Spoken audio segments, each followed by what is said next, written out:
انظر کیف فضلنا بعضهم علی بعض. اور اسی طرح اللہ فرماتے ہیں کہ ہم نے ان آخرت چاہنے والوں کو ایک دوسرے کے اوپر فضیلت عطا فرمائی ہے، یعنی کچھ کے کم درجات ہیں، کچھ کے زیادہ درجات ہیں، ہر ایک کی سعی کے مطابق اس کے درجات اللہ تعالیٰ کے ہاں ہیں. وَلَلْآخِرَةُ أَكْبَرُ دَرَجَاتٍ وَأَكْبَرُ تَفْضِيلًا. اور جبکہ آخرت جو ہے اس کے زیادہ بڑے درجات ہیں اور زیادہ بڑی فضیلت ہے. ایک انسان دنیا میں سوچ بھی نہیں سکتا کہ جنت جو ہے وہ کیا ہے، آخرت کیا ہے، وہاں پہ اللہ تعالیٰ نے کیا کیا چیزیں ہمارے لیے چھپا کے رکھی ہیں، آنکھوں کی کون کون سی ٹھنڈک ہمارے لیے اللہ تعالیٰ نے چھپا کے رکھی ہے. لا تجعل مع اللہ الہا آخر. اب یہاں سے آخرت میں کامیاب ہونے کے لیے کچھ چیزیں اللہ تعالیٰ نے ذکر فرمائی ہیں، مین چیزیں، کہ اگر کوئی شخص آخرت کی زندگی کی کامیابی چاہتا ہے تو اسے کیا کرنا ہوگا. تو ہم پہلے نیت کر لیتے ہیں کہ ہم نے آخرت کی زندگی کو کامیاب بنانا ہے، تو ہم ابھی سے نیت کرتے ہیں کہ ابھی جو آگے ہم احکامات پڑھیں گے ان پہ ہم نے عمل کرنا ہے انشاءاللہ. تو اللہ سب سے پہلے کیا فرمایا؟ لا تجعل مع اللہ الہا آخر. اپنے خالق کے ساتھ، اپنے رب کے ساتھ کسی کو برابر نہ بٹھاؤ، یعنی کسی کو شریک نہ کرو. یہ نہ کہو کہ میرا رب جیسا ہے ویسا ہی فلاں نبی بھی ہے، ویسا ہی فلاں ولی بھی ہے. یعنی اللہ تعالیٰ جتنا اللہ تعالیٰ کی برابر اللہ تعالیٰ کی کرسی پہ کسی اور کو نہ بٹھاؤ. اور یہ شرک ہے. اگر ان تجعل مع اللہ الہا آخر، اگر تو نے اللہ کے ساتھ کسی اور کو معبود بنایا، فتقعد مذموما مخذولا، تو بدحال ہو کر اور مذمت کیا ہوا، الزام لگایا ہوا، بے کس ہو کر رہ جائے گا، بے بس ہو کر رہ جائے گا. آج کل دیکھیے ایک پیر صاحب کی جو پوسٹ مارٹم ہو رہا ہے، آپ سب نے بھی دیکھا ہوگا، تو کیا ہوتا ہے، لوگ قرآن سے دوری کی وجہ سے وہ چیزیں جو اللہ سے مانگنی چاہیے وہ ایسے لوگوں سے امیدیں لگا لیتے ہیں، اور جو حاجتیں اللہ پوری کر سکتا ہے وہ ان لوگوں سے جا کے پوری کروانے کے در پہ ہو جاتے ہیں. تو پھر کیا ہوتا ہے، آخرکار بے بس اور بے کس ہو کر بدحال ہو کر بیٹھ جاتے ہیں، کیونکہ کسی انسان کو تو اللہ نے یہ اختیار دیا ہی نہیں کہ کسی کی حاجت پوری کی جا سکے. تو یہی اللہ فرما رہے ہیں کہ اگر تو نے اللہ کے ساتھ کسی اور کو شریک بنا لیا، کسی اور کو معبود بنا لیا، یہ جو ایسے لوگوں کے پیچھے جا کے ان سے حاجتیں پوری کرواتے ہیں نا، اس کا یہی مطلب ہوتا ہے کہ جو کام اللہ سے کروانا ہے وہ ان لوگوں سے کروائیں. تو پھر آخرکار انسان بے بس اور بے کس ہو کر بیٹھ جاتا ہے.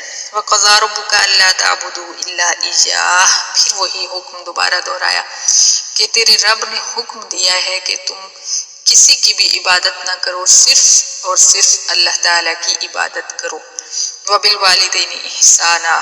اور یہ ہے خالق، ظاہری خالق اور اصل خالق. اور ایک خالق، ایک تخلیق کا جو ذریعہ بنتے ہیں وہ ہمارے والدین ہوتے ہیں. ہمیں تخلیق فرماتا اللہ تعالیٰ ہے، اور ذریعہ جو ہے وہ ہمارے والدین بنتے ہیں. ہم والدین کے ذریعے سے تخلیق ہوتے ہیں. تو دونوں کا اللہ تعالیٰ نے ذکر فرمایا کہ اپنے رب کا حکم بھی جو ہے اس کو بھی ذہن میں رکھو، اور پھر اپنے والدین جو کہ ظاہری تخلیق کا ذریعہ بنے ہیں، جن کے ذریعے تم پیدا ہوئے ہو، ان کے بھی احسانات کو یاد رکھو. وَبِالْوَالِدَيْنِ إِحْسَانًا. والدین کے ساتھ اچھا سلوک کرو. إِمَّا يَبْلُغَنَّ عِندَكَ الْكِبَرَ. خاص طور پہ اگر ان میں سے وہ تمہارے پاس بڑھاپے کو پہنچ جائیں.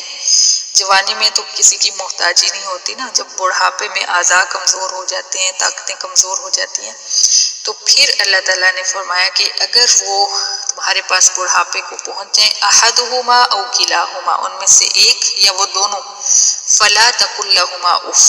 تو پھر تمہیں اجازت نہیں ہے کہ تم ان کو اف بھی کہو، یعنی ناگوار انداز میں گفتگو نہ کرو. اللہ تعالیٰ ہمیں عمل کی توفیق عطا فرمائے اپنی رحمت کے ساتھ. تو اللہ فرماتے ہیں کہ اونچی آواز میں ولا تنہرہما، ان سے اونچی آواز میں بات بھی نہیں کرنی. اور مفسرین نے لکھا ہے کہ ایسے بات کرنی ہے جیسے ایک سخت مزاج آقا کے سامنے اس کا غلام بات کرتا ہے. تو والدین کے ساتھ اولاد کو اتنی عاجزی کے ساتھ رہنا چاہیے، کیونکہ والدین جو ہیں، حدیث مبارکہ میں آتا ہے کہ والدین جو ہیں تمہاری جنت ہیں یا تمہاری دوزخ ہیں، یعنی تم ان کی خدمت کر کے جنت بنا سکتے ہو یا ان کے ساتھ بدسلوکی کر کے تم اپنے آپ کو جہنم میں لے جا سکتے ہو۔ اسی طرح باپ کو جنت کی چابی جنت کا دروازہ قرار دیا آپ صلی اللہ علیہ وسلم نے، اور ماں کے قدموں تلے جنت رکھی۔ یہی چیزیں، یہی احادیث جو ہیں یہ ہمیں والدین کے مراتب بتاتی ہیں، اور انہی کے والدین کی خدمت کر کے جو ہے انسان اپنی آخرت بناتا یا بگاڑتا ہے۔ تو اللہ تعالیٰ نے اتنی اس حد تک حکم دیا ہے کہ ان سے اف بھی نہیں کہنا۔ اف کا مطلب یہ ہے کہ ناگوار انداز میں گفتگو نہیں کرنی، اور نہ ہی ان سے اونچی آواز میں بات کرنی ہے۔ وَقُلْ لَهُمَا قَوْلًا كَرِيمًا، اور ان سے ادب سے گفتگو کریں۔ وَاخْفِضْ لَهُمَا جَنَاحَ الذُّلِّ مِنَ الرَّحْمَةِ، اور فرمایا کہ والدین کے سامنے اپنے کندھے جو ہیں عاجزی کے ساتھ جھکا کے رکھو اور شفقت کے ساتھ۔ وَقُلْ رَبِّ ارْحَمْهُمَا كَمَا رَبَّيَانِي صَغِيرًا، اور ساتھ ساتھ یہ دعا بھی مانگتے رہو کہ اے میرے رب ان دونوں پر ایسے رحم فرما جیسا کہ انہوں نے بچپن میں میری پرورش فرمائی۔ یعنی کتنی رحم کے ساتھ، کتنی شفقت کے ساتھ ماں باپ جو ہیں اپنے بچے کو پالتے ہیں، اس کو ہر گرم سرد ہوا سے بچا کے رکھتے ہیں، ہر تکلیف سے، مصیبت سے بچا کے رکھتے ہیں۔ تو اسی طرح جیسے انہوں نے بچپن میں میری کیئر کی ہے، ایسے ہی ہے میرے رب تو ان دونوں کی کیئر کر۔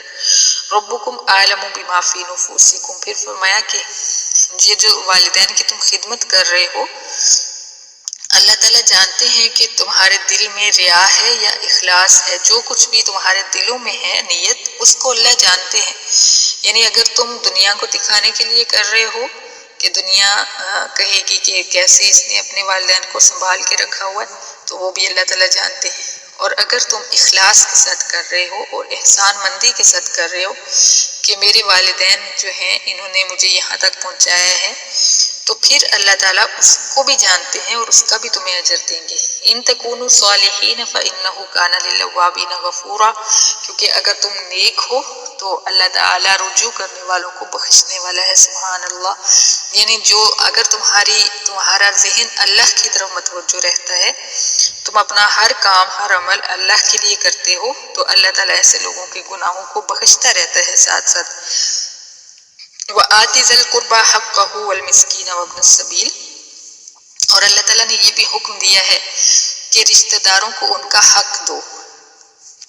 اس کی کافی ساری ڈیٹیلز ہیں، لیکن مختصراً میں آپ کو بتا دیتی ہوں۔ سب سے پہلی چیز جو اللہ تعالیٰ نے فرمائی ہے، رشتہ دار کو جو کچھ ہم دے رہے ہوتے ہیں اس کو اللہ تعالیٰ نے حق فرمایا ہے کہ وہ رشتہ دار کا حق ہوتا ہے، نہ کہ وہ ہمارا احسان ہوتا ہے۔